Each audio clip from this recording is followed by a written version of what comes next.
a conductive wire, and you were so electric. I had no say when you came so near, and just passed right through me. Hey everyone, welcome to Geekdom is back, as is Marjani Rawls. Today we're talking all about Spider-Man Into the Spider-Verse, and if you haven't seen this for whatever reason, please stop this and go do that immediately, because it is definitely something that I think changes the landscape for animated movies, and it's not very often that something like this comes along. So, Marjani, first, how are you doing today? Pretty good. It's almost Thanksgiving.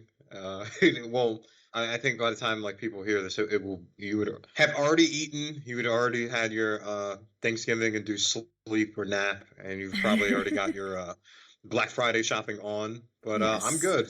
I'm good. And second, how many times did you go see Spider-Man Into the Spider-Verse in theaters? Because I feel like this is a movie that people went to go see more than once in the theater. I unfortunately did not get to see it more than once in the theater, but I did at least get to see it in theaters.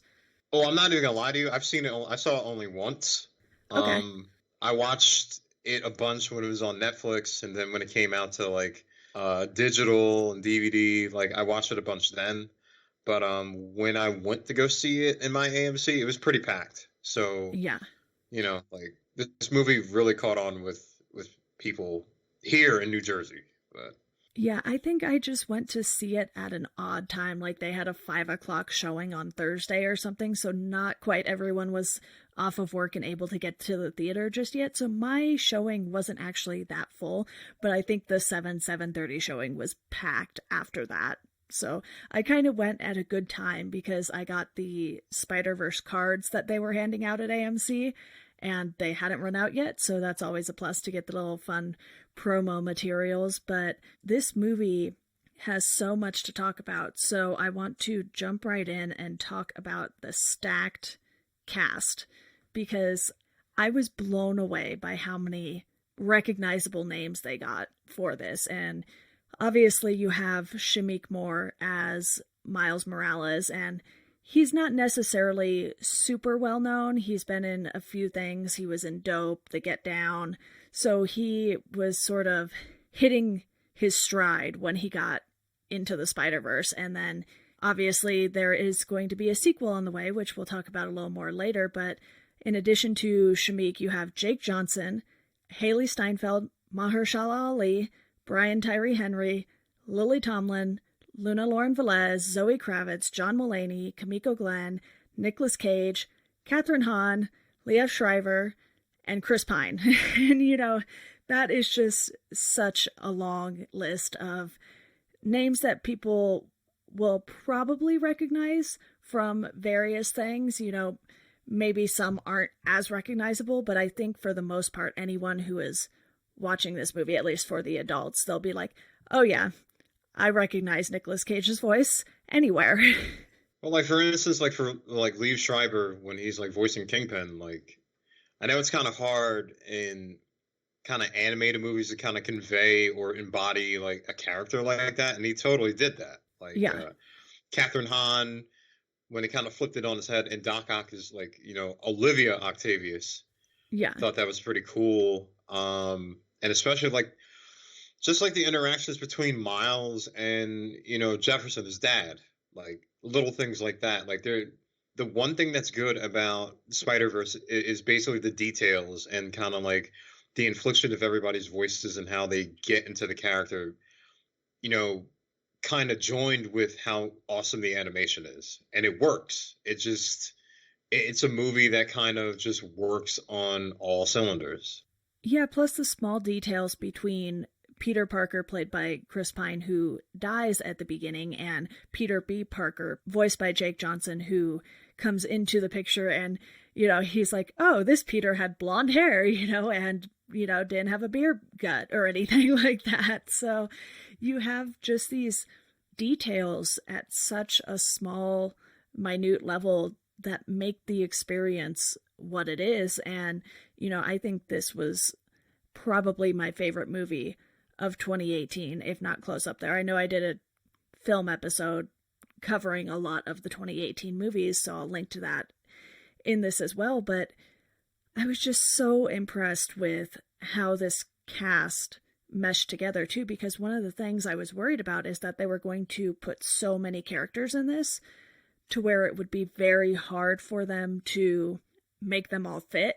You know, we've seen that in things like Spider-Man 3, where it doesn't quite work out because they're trying to pack so much in, but you even have villains like Green Goblin, Scorpion, and Tombstone in this, but they don't need to have these big roles in order for their appearances to make sense.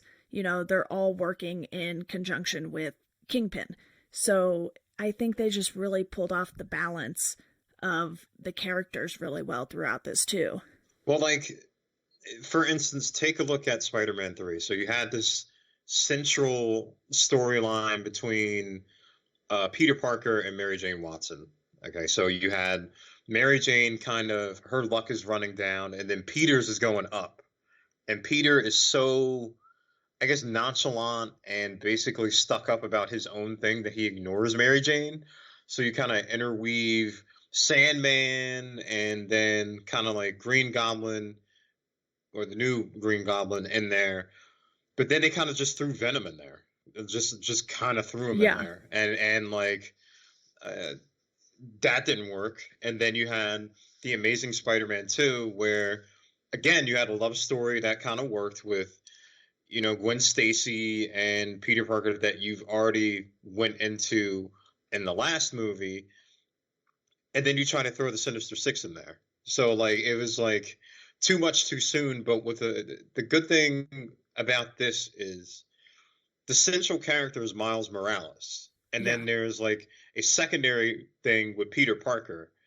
And their stories kind of build off everything else. You know what I mean? Like, it doesn't, like, Miles's orbit doesn't really destroy everything else. It basically pulls everybody in, and you feel for each of the characters, even though some may have a little bit more screen time than others. It just works. It just, you know what I mean? Like, you see this whole Miles and Peter mentorship, but it's weird because Miles isn't really, he's not one of them. You know what I mean? Like, he still has to learn, like, how to be Spider-Man. And then, you know, like, it comes full circle where, you know, Miles's inference on being this character and being something special teaches Peter, well, this other, you know, dimensional Peter, how to, like, get his life together. It just, you know what I mean? Like, it's just little threads that all come together in the movie that just works, that, like, I'm glad that Sony finally figured out. Yeah, almost all of these characters exist to bolster Miles' story. This is very much about him learning how to be Spider-Man after going through this traumatic event of seeing Spider-Man unmasked and killed by Kingpin by accident. You know, Miles wasn't there on purpose necessarily. He didn't mean to stumble across this, but because he had been bitten by the spider earlier and then comes across this big battle between, you know, that Spider-Man and Prowler, Green Goblin, Fisk.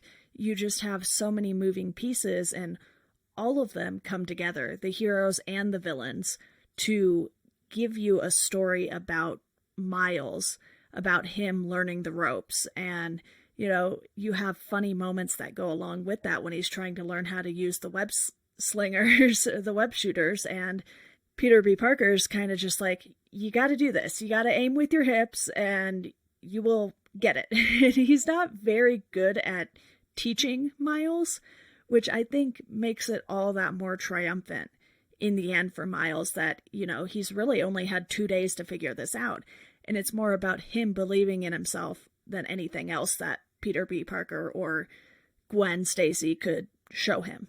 Well, like, even with, you know, Miles's own family, you know, like the whole Miles and Prowler storyline, where, like, Miles thinks that his uncle's so cool, and, like, he basically inhibits this, you know, the graffiti side of him, like the artistic side.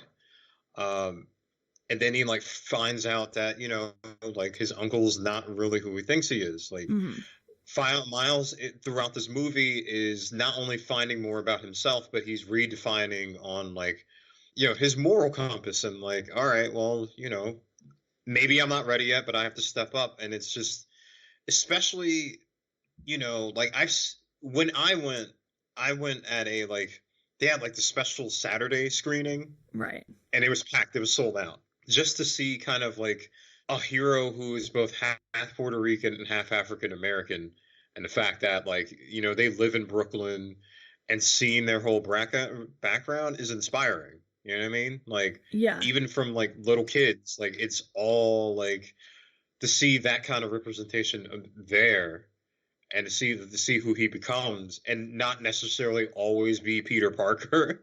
um, it was great. I would love that they put Miles at the center of it. It's a much better representation of New York as a city, too, I feel like. And they've been getting better at that with the Spider-Man movies over the years. We do see the diversity of New York City in Spider-Man Homecoming, just between Peter's classmates, the guy who owns the bodega that he goes to or whatever. And with Miles being the central character in this, I feel like it's such an empowering character study as well, because, I imagine when Brian Michael Bendis and Sarah Pichelli came up with this character, they had no idea how far it would go.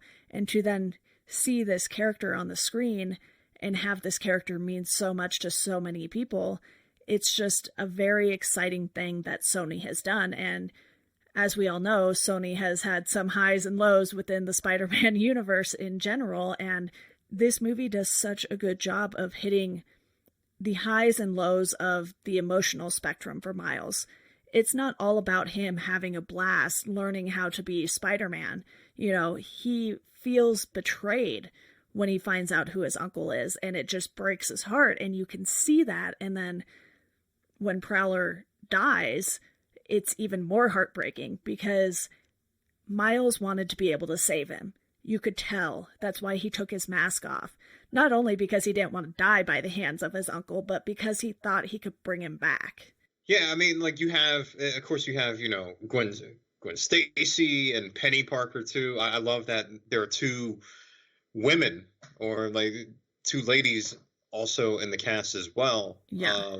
Especially with Gwen kind of like helping Miles along too, because you have Peter who's the adult who tries to teach him stuff, but he's also kind of reluctant because he's in a bad spot. Like he's divorced, out of shape, so he's going on this personal journey to kind of like basically teach Miles how to be Spider-Man, but he also has to remember how to be Spider-Man himself. Yeah. Then you have the Miles and basically thread with his father. You know what I mean? Like they're two different identities. Like his father's a cop, so like his father basically put him in the academy, and then you definitely see that like what was cool about those scenes is that like it shows that Miles is overwhelmed, but like it's kind of devoid of color. And then when you have like the graffiti scenes, like full of color and everything like that, like I love that.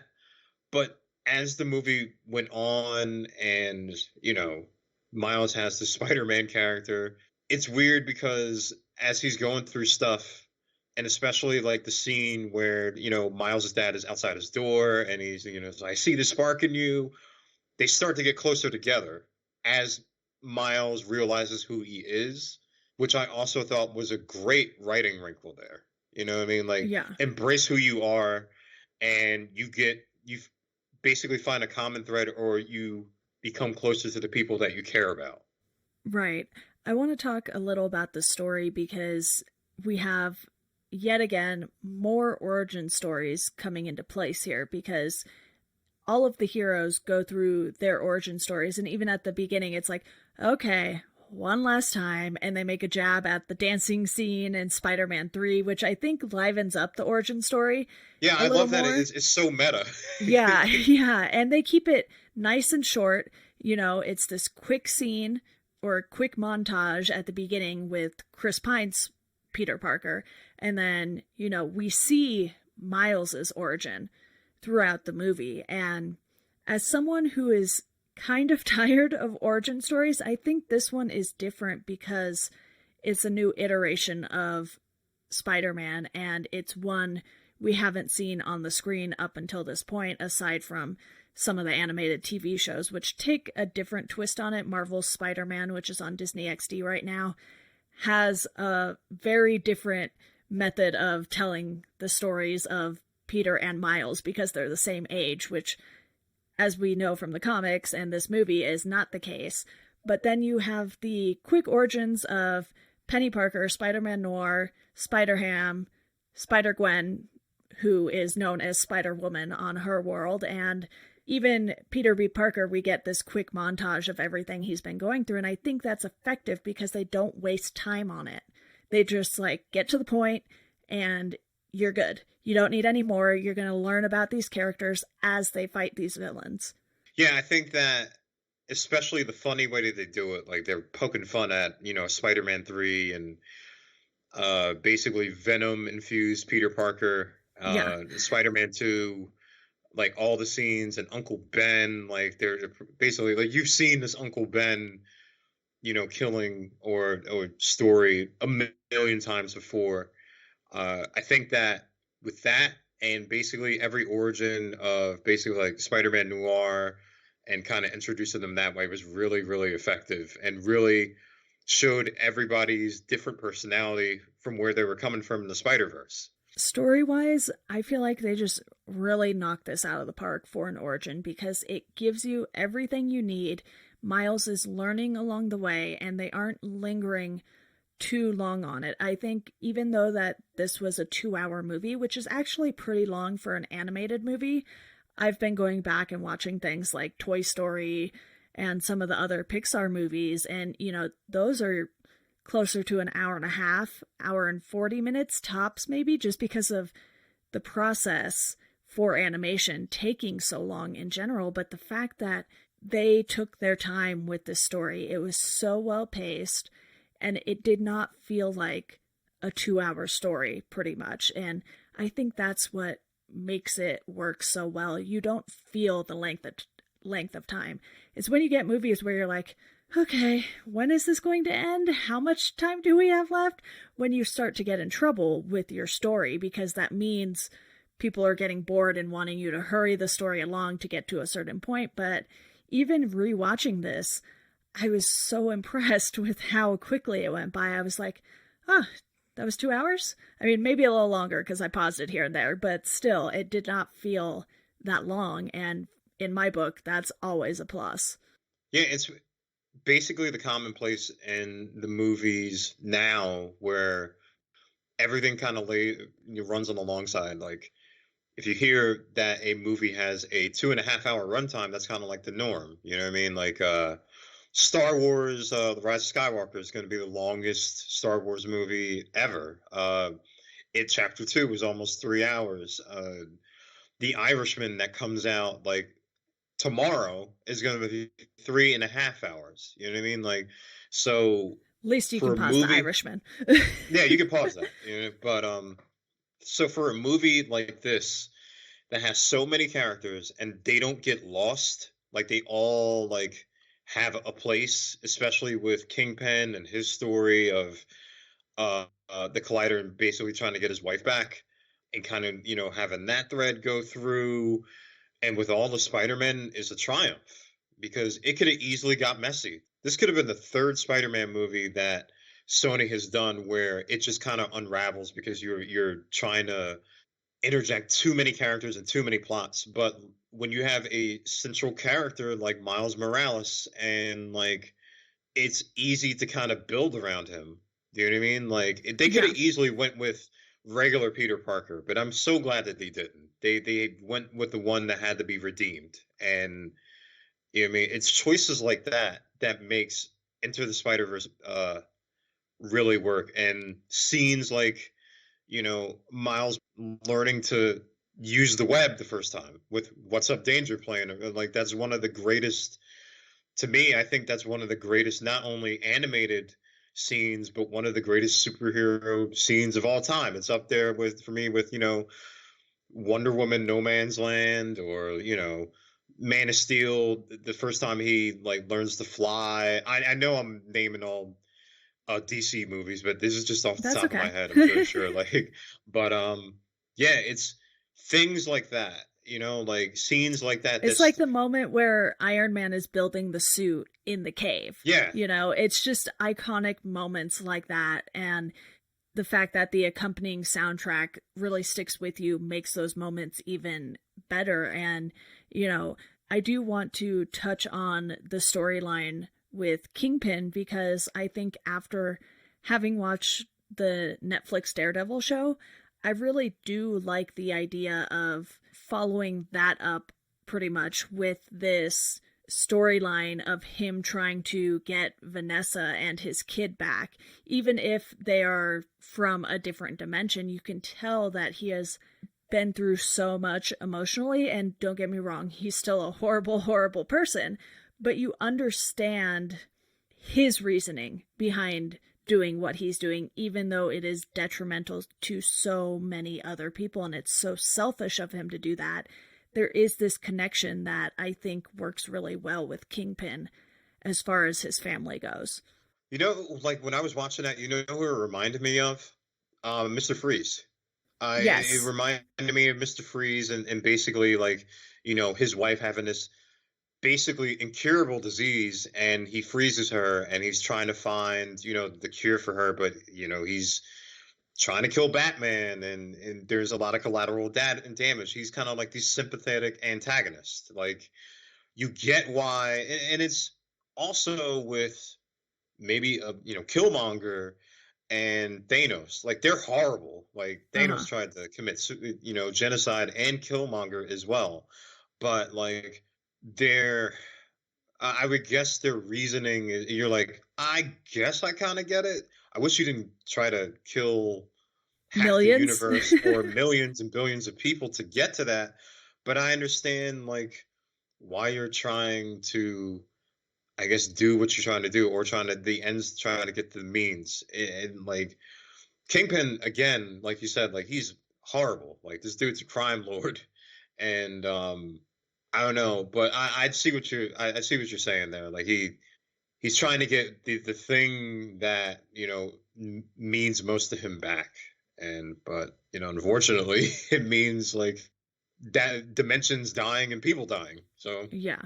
One other thing I noticed too was that with Dr. Octavius, she is sort of in the comic. Doc Ock in that has this sort of protege, and I believe her name is Olivia in the comics, if I'm not mistaken, but she's not his daughter or anything.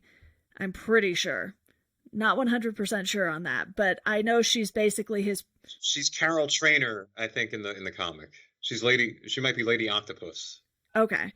But I do like that with Doc Ock, her whole story was this was her creation. And obviously, Kingpin hired her to create it, but this was sort of her baby. And you could tell that she is so insanely smart to have come up with something this dangerous. And at the same time, it's like she's a villain, but she's in it for the science, not for the destruction. I just like that they chose to put, the woman version of the character in there. Like, you have, Olivia as the head scientist. Usually, like, we've already seen Doc Ock in Spider-Man 2. You know what I mean? Like, I like that. Like, you have a female villain who's also a mad scientist or Yeah. evil genius. Like, that's pretty cool to me. Like, it's kind of like, I think Incredibles 2. Yes. Yeah, it's that same thing. Like, I dig that whole like flipping genders and like going another way with it. I think that really worked.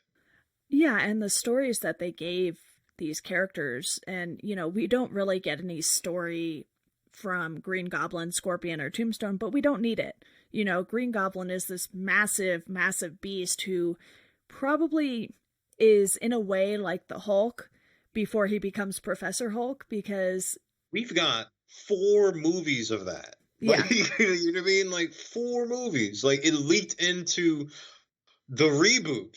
Like, you know what I mean? Like, I was like, oh, nice, Green Goblin. Oh God, I hope he's not like a major character here. Like, Yeah. sorry, but yeah, I'm like, thank you that they went with somebody else. Yeah, here Green Goblin is sort of just this big, massive presence and the muscle, really. You don't see Norman Osborn or even Harry Osborn or any of those characters, and I think that helps solidify the presence of the Green Goblin, oddly enough, because you're just like, oh yeah, of course Fisk hired him. Why not? You know? Yeah, absolutely. Yeah, absolutely. But I love that Fisk is the muscle. Like he puts a hurting on Miles at the end of the movie and most of the Spider-Men. Like Kingpin's a Yeah. big impulsive guy. If you watch Daredevil or any of like the Netflix, so like Vincent D'Onofrio is very imposing in that. And even the Daredevil movie back when Ben Affleck was there, like big guy.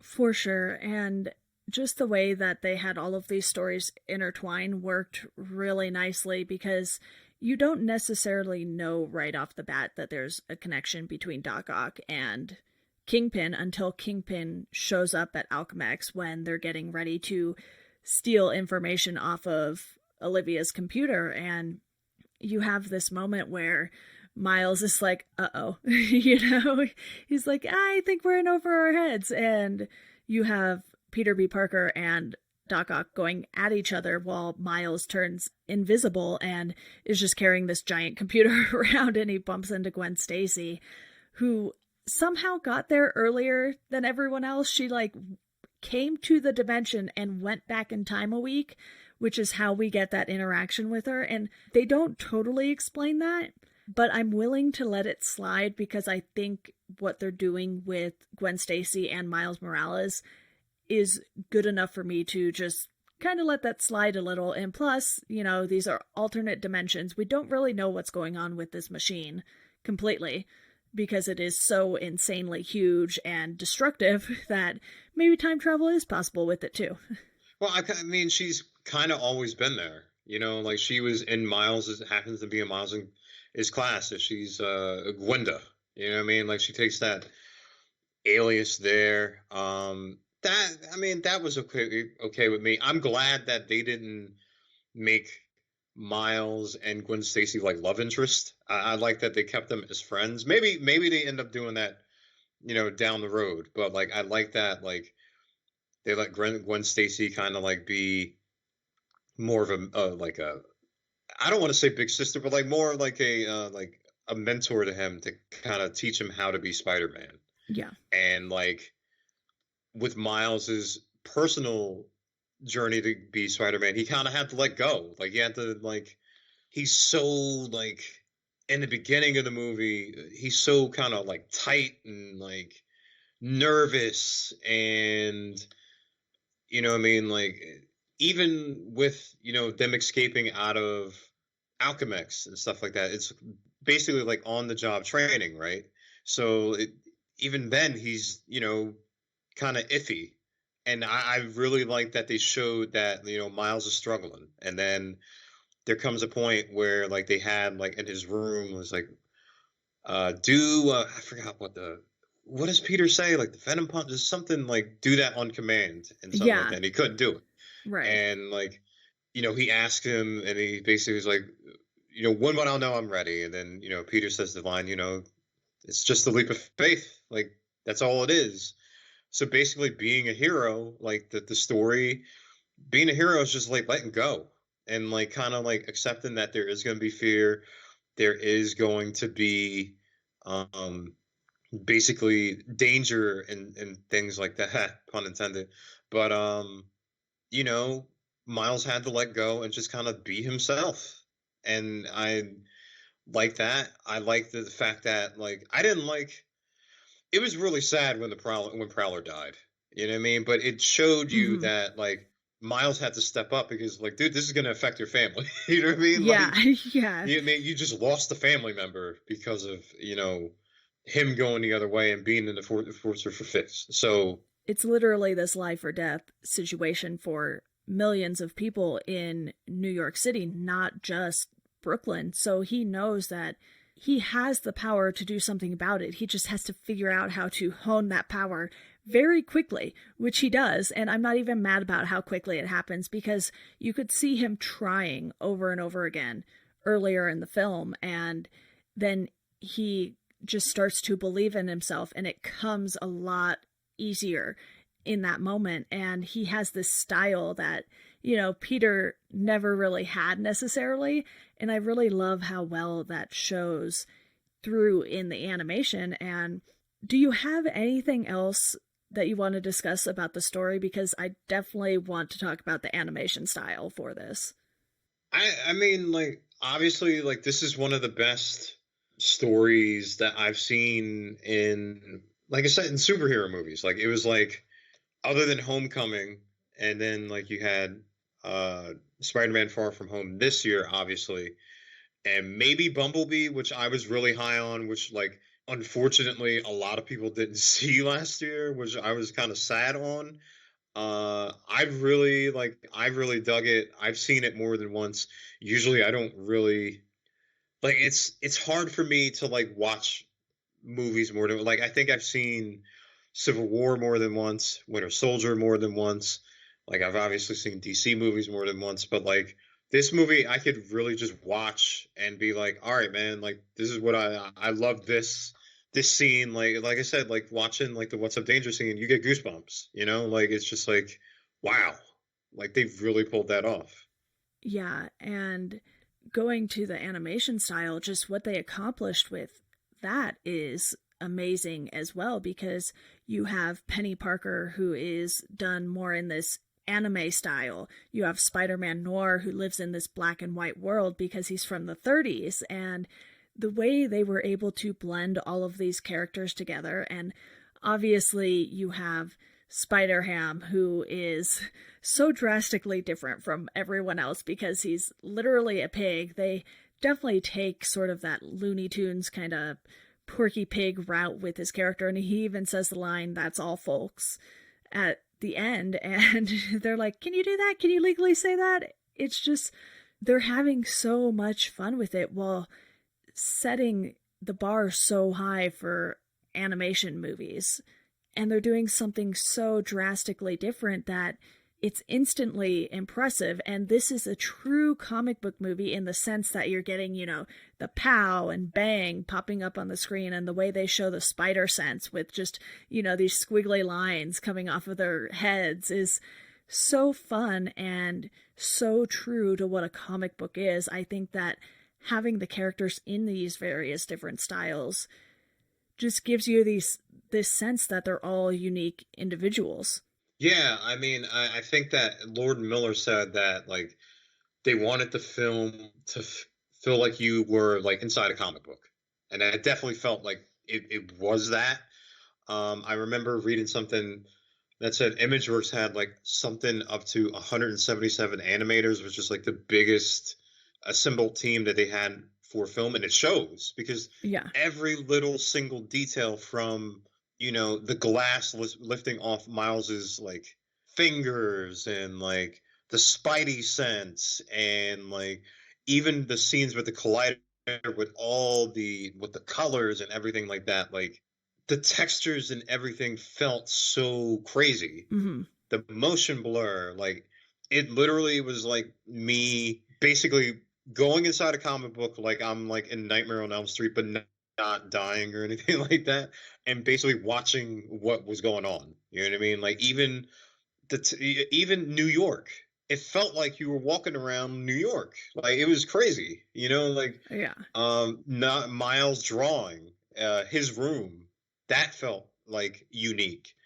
There was so much care done to every single frame of this movie, where like I'm like, wow, like, how long did this take? You know what I mean? Like, how long, like, the attention to detail, like, I don't know, like, I know they're doing a sequel and stuff like that, but like, it raised the bar for basically animated movies all around. Exactly. There are two things that I'm definitely going to link to in the show notes for anyone who is interested. And Polygon had this interview with Patrick O'Keefe, who was one of the film's two art directors.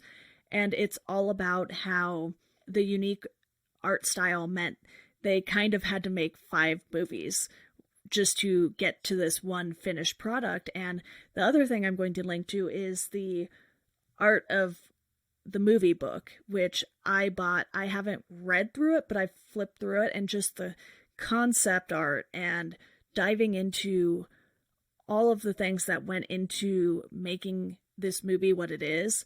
That book is definitely a great resource if you really want to dive into all of those details. And, you know, one day I will have more time to actually read it instead of just flipping through it and being in awe of all of the art.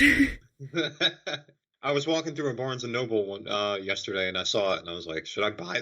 Should I buy this?" Like, Yes, 100% yes, you should have if you did not. this is coming from, ladies and gentlemen. This is coming from a lady who is basically like is going to have a card catalog soon for how many books, which is awesome. But like, yeah, like for books that I might actually like ask her to borrow. I'm just going to become my own library, guys. It's fine. It's not a problem at all. Can we talk about how great Sunflower is? Yes. That song is amazing. Okay, it's up for a Grammy. Miles is singing it in the beginning of the movie. It's unrealistically catchy, like great, great. But like, you know, Sway Lee and Post Malone, good song, good song. Still playing it today. Matter of fact, I heard it this morning and on the radio. I was like, you know what? Great song. It's just I was like, Miles is singing it, and I'm like, all right, cool, cool. And then I was like looking at like what the song was about, and I'm like, I mean, like, but like I said, like I planned to sing it. Like we were like, I was talking with Deanna, and I was like, you know, maybe I should sing it on the podcast. My voice is terrible. So I'm gonna ask everybody to go to Apple Music or Spotify to just listen to it because I don't want your ears to bleed. You know? The soundtrack as a whole, too, really just felt like it represented all of the music that someone in Miles's situation would be listening to. You know, he's from Brooklyn, but he's going to school. I'm not 100% sure the school's in Brooklyn. It seems like it's quite a ways away because he stays there during the week and then comes home on the weekends. So he's taken away from his home, you know, 5 out of 7 days a week. And it just feels like music is his way of coping, and that shines through, especially when he's in his room listening to music and his dad's yelling at him to get ready for school. It's like, that is such a teenage thing. It fits in so well with the movie. And what I love is when the music does not distract from the scenes, but instead makes them better. And you have times where, you know, you'll get a soundtrack, even if it's just, you know, like instrumental soundtracks, scores basically. And you have some moments where you're just like, wow, that music was so obvious. Like, you know, it just takes you out of the scene for a moment because you have to adjust to what you're seeing and what you're listening to. But with this, it just all flowed so well to where you were like, yep, okay, this is a few days in Miles's life. That's easy to believe. Yeah, shout out to Daniel Pemberton, who did the composing on this movie. He's also done like Ocean's 8, The Man from U.N.C.L.E., I think Steve Jobs. He's going to do Birds of Prey. He uses DJ cutting techniques in this movie, which was pretty cool. He also does a whole like concurring theme with What's Up Danger throughout the movie and utilizes that as well, especially when I think at the end when the collider where like Miles tells everybody like, I got this, get out of there, and then like there's the whole thing where he's holding on to Peter Parker and lets him go, and you hear like the orchestral version of What's Up Danger playing. Like he does a really good job. Yeah, and we can't move on without talking about A Very Spidey Christmas, because you have some key moments where you got Spider-Man singing some Christmas songs, and it just adds to the mood so well. You're like, yep, this is some comic relief right here, and I love it. the movie's funny. Like, there's some Yeah. funny ass moments in this movie. Like the whole, Miles's dad, the first day of school, like, he stops and he goes over the intercom. He's like, "Say it," or something like that. And he's like, "I love you, Dad." You know what I mean? Like, Yeah. and when in the roommate, with all the spider people crawling on the ceiling, trying to like stay hidden, and like him passing out. Like, it's just things like that. Like, the movie is kind of heavy on themes, but it also interjects humor. Like, and I'm pretty sure like everybody's seen the meme where Peter's thinking, and then Miles is kind of like thinking as well. Like, just like little moments like that, like Lord and Miller, and basically like Bob Persicelli, and they just did a really good job in kind of like making you laugh and like kind of infusing these emotional moments as well. Yeah, like I mentioned earlier, they perfectly capture the highs and lows on the emotional spectrum, and they know when to punch in those funny moments to either bolster a scene or just give you a moment to breathe, because everything else that's going on is very serious. And I know we haven't talked a lot about Aunt May, but I think this is one movie where that character in particular plays such a different role than she usually does. It was actually really refreshing because Aunt May has been part of the Spider-Man world since day one, pretty much. Granted, she keeps getting younger. I do like that they aged her up more in this compared to Marissa Tomei's Aunt May, just because it felt a little more realistic, because in the comics, initially, she always felt way too old. She felt more like grandmother age, not aunt age, because I was like, wow, was Peter's dad that old when he was in high school and college, Because Aunt May is his father's sister. She takes him in, so on and so forth. Uncle Ben thing happens, but in this, Aunt May is sort of just like, oh, okay, this is another Peter from another dimension. It's about time you showed up. Let's go kick some butt. Yeah, she's voiced by the great Lily Tomlin, and Lily kind of takes on the role, like especially when they bring the fight to her house. She's like, "Can you please take this outside, please?" Yeah, it's such an Aunt May moment after she's shown them Peter's workspace, basically, and she gets emotional seeing Peter B. Parker because she knows about everything that's going on. She knows there are other Peters out there. She knows there are other Spider-Men, Spider-Women, and it's just so nice to have Aunt May be in on it all. We see that in Spider-Man Far From Home. She finds out by accident, of course, in Homecoming, but to have Aunt May be more of a participant in Peter's life, I always think is a good move instead of having Peter just hold everything in, because we've seen time and time again, and we see it in this with Peter B. Parker, things with Mary Jane or Gwen Stacy don't always work out for Peter. So he has to have someone to lean on consistently, and Aunt May has always just felt like the obvious option for that. So I love the connection that she has with Peter in this, her own Peter and the Peter from the other dimension, even though we don't see her and her Peter together.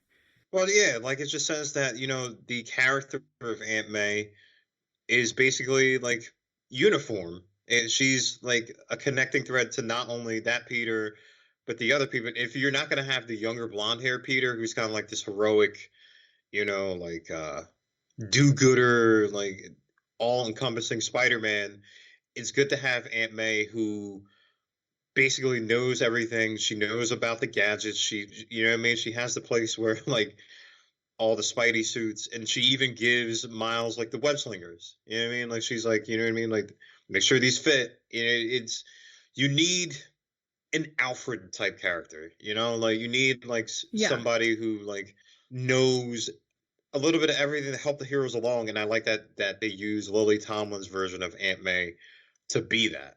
Yeah, and the fact that she made the web slingers specifically for Miles. She's like, they fit perfectly, don't they? And it's like, when did she measure his wrist? Like, what's going on here? And you just accept it as Aunt May has done this for quite some time with Peter now, even though I believe Peter was only 26, they said, when he died. You could tell she had been in on his secret for probably at least a couple years, I would imagine, because, again, this all starts when Peter is in high school, in the comics anyway. Well, like, think of, like, Sam Raimi's Spider-Man, like, Rosemary Harris played it. And then, like, Sally Field, who played in the reboot, she's, they give Peter the advice that he needs to go finish the fight. You know what I mean? Like, here Aunt May is actually in the thick of it. Like, she knows about the weapons. She, like, is actually giving weapons and guidance as well. Like, I like that she is not only providing moral support. You know what I mean? She's actually like, hey man, here I have web slingers fitted for you to use. Like, you know what I mean? Like, go get them. Like, I like that she's a little bit more fiery in for the Spider-Verse than she has been in other movies. Yeah, she's a great presence in this. I do want to get your thoughts on the ending for this movie, because you have this big moment where Miles is able to send everyone home. Him and Peter are still kind of going at it as to who is going to press that green button, and it turns out neither of them do. So, that was kind of a futile argument, because Miles just throws Fisk at it and he's big enough to hit all the buttons.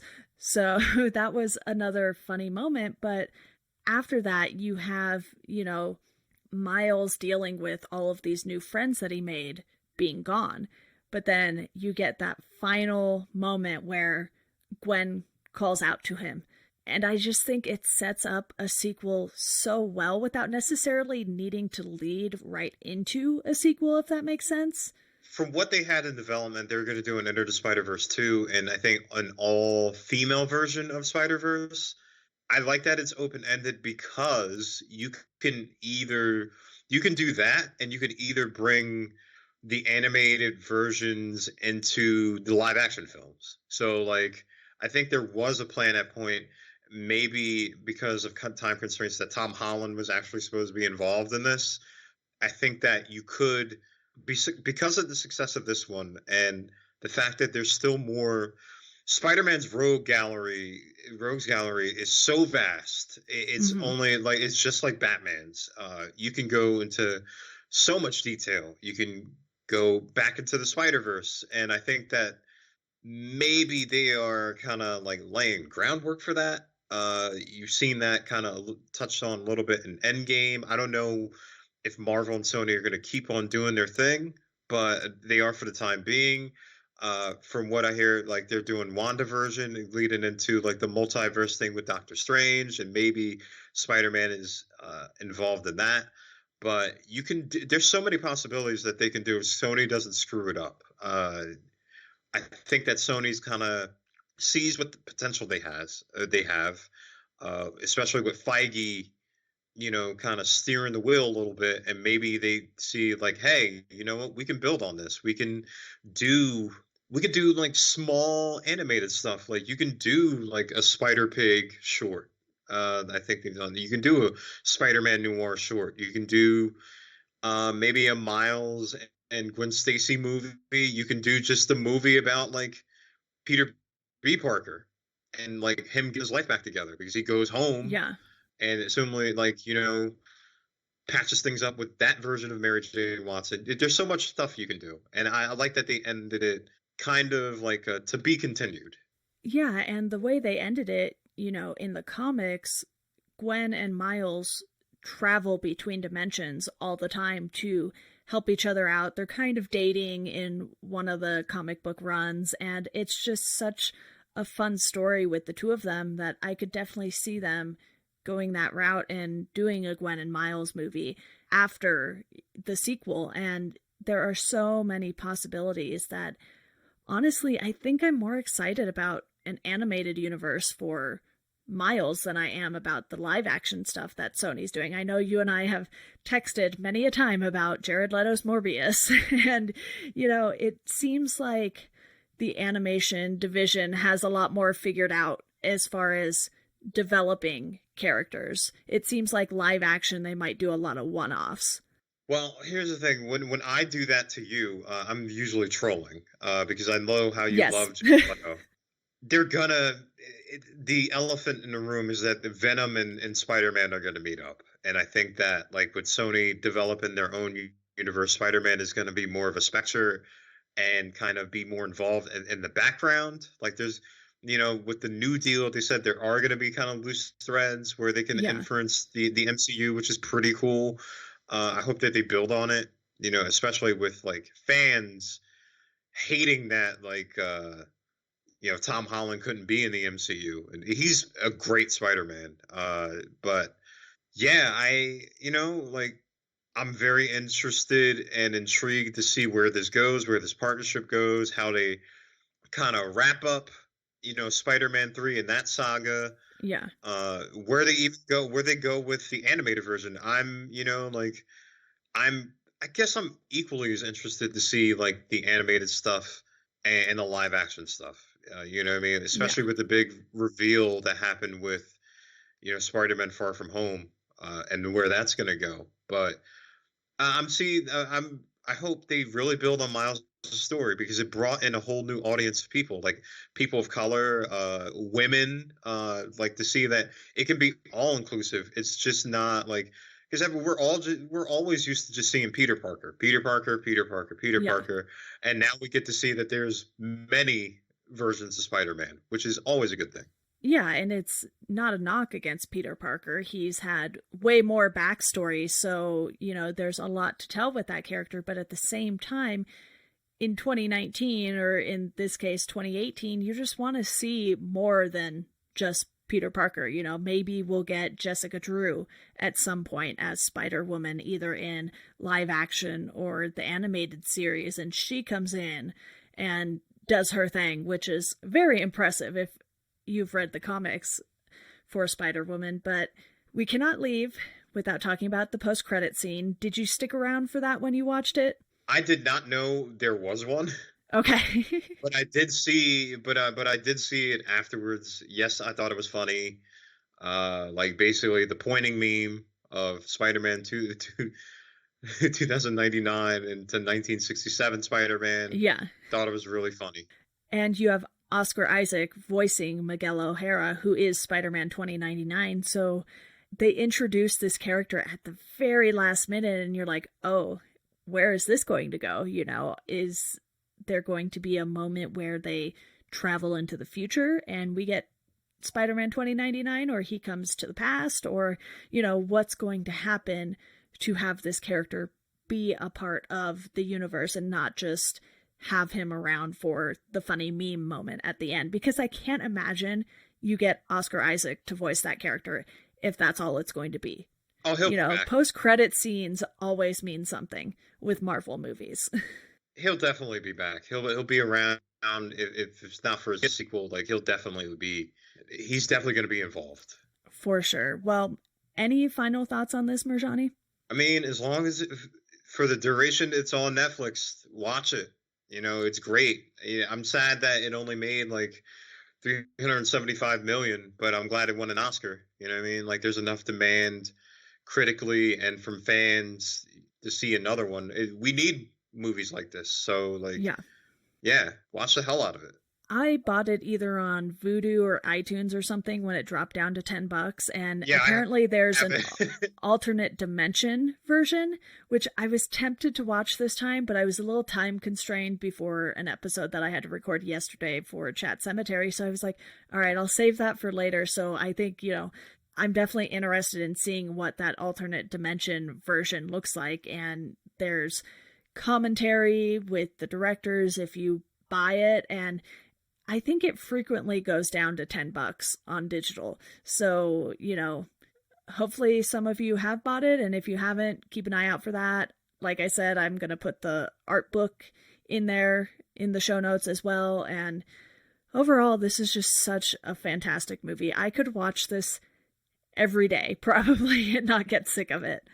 Yeah, with the long list of movies that I have to watch for 2019, like I think if I like take a break and kind of like chilled out, like I could see me, putting Spider-Verse on. And we gotta we have a wait because the next one Yeah. comes out in 2022. It's cool because he'll introduce the Japanese Spider-Man series, which is awesome. So Yeah, I know it'll be Lord fun. Miller said that like they're returning in some capacity, which is good. But yeah, we got a long wait. We'll see. I think we'll see the live action one before we see the animated one. Yeah, there are a lot of superhero movies to keep you busy in between this and the next one. So, I think that wraps it up, though. Marjani, thank you so much for coming on to talk about this with me. Yeah, no problem. And before we go, I quickly want to let you all know about our Patreon. You can support the podcast. There's $1 a month tier and a $5 a month tier. If you would like to pick a topic, you'd pick the latter. If you want to thank you on the show, everyone gets that at the $1 a month tier. You can find us at GeekdomPod on Twitter and Welcome to Geekdom on Instagram and Facebook. And as always, thank you all for listening, and we hope you enjoy the rest of your day.